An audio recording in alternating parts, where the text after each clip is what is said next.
Hi, I'm Dr. Sahar Roked. I'm the GP and hormone specialist at Omnia Clinic, and I am here to talk to you about hormones, and in particular stress hormones. So stress hormones are so important. How can they not be after the year we've just all had, right? But in particular, I want to talk about what we can do to manage this and how it affects us. So when we feel stressed, cortisol, the hormone that is involved with stress, goes up. And this can lead us to have our bodies being inflamed. Now, this isn't good for our health. But what does this mean in terms of the way you feel? Well, your moods can vary. You can feel irritable, or you can feel very low. You can feel like you don't want to get out of bed in the morning. You can sleep for 8 hours but still feel exhausted, or you can be exhausted all day and go to sleep and then not be able to unwind because there's so much stress going on. Of course, when we talk about stress, we talk about emotional stress. So, having to homeschool or change in routine or not being able to see our friends or something going on in our personal lives. But I also mean physical stress, and that can be the stress of being unwell or the immune system not working as it should be. And of course, it's a vicious cycle because if the stress hormones are high, that negatively impacts our immune system as well. It's all very well knowing these things, but what can we do about it? So I'm going to give you 3 quick and easy tips that you can implement. So the first thing I would recommend is looking at your supplementation. So things like B vitamins can help us process the stress hormones better. Magnesium can help us relax and unwind. Vitamin C is also very good, and that's also good for the immune system. So it's a 2-in-1 win-win. And I also like certain herbal agents that are good for the adrenals. So things like ashwagandha, which is my personal favourite. Probably want to be taking about 600 milligrams a day. I use it at night because stress really impacts on my sleep, but you may find that that isn't a huge issue for you and you'd prefer to take it in the day, and that's absolutely fine to experiment with it in that way. Also, there are other herbal agents like rhodiola, phosphodiesterine and ginseng, and all of them can be of benefit.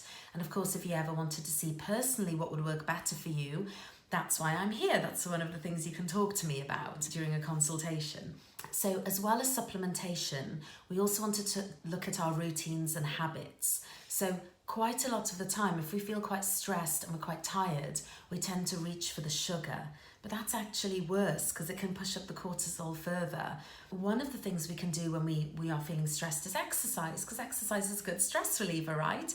However, if you are very stressed, it's probably not good to do too much high intensity exercise like HIIT and aerobics, because it can actually make you feel more depleted after.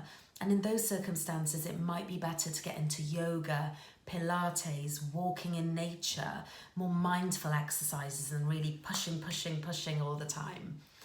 One of the other things that can be good to do is have a bit of a re-evaluation and look at where the priorities lie. That's easy for me to say. I'm not living in your life. I don't have the commitments you have with job and family and all sorts of other things going on. But I think it's really important to carve out time for yourself.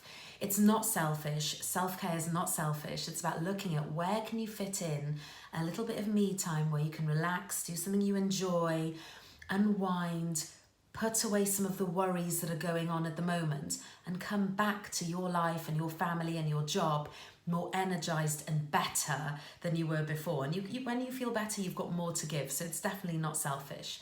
So what that looks like can be different for me and you. For you, it might be a massage or a long bath. For me, it might be a walk or some journaling or some painting, doing something creative that takes me out of my headspace and gets me focused onto something else. So these are just a few tips on things you can do to regulate your stress hormone and feel better. And when we feel better on the inside, we look better on the outside, right? And that's what we all want, that balance of inside and outside.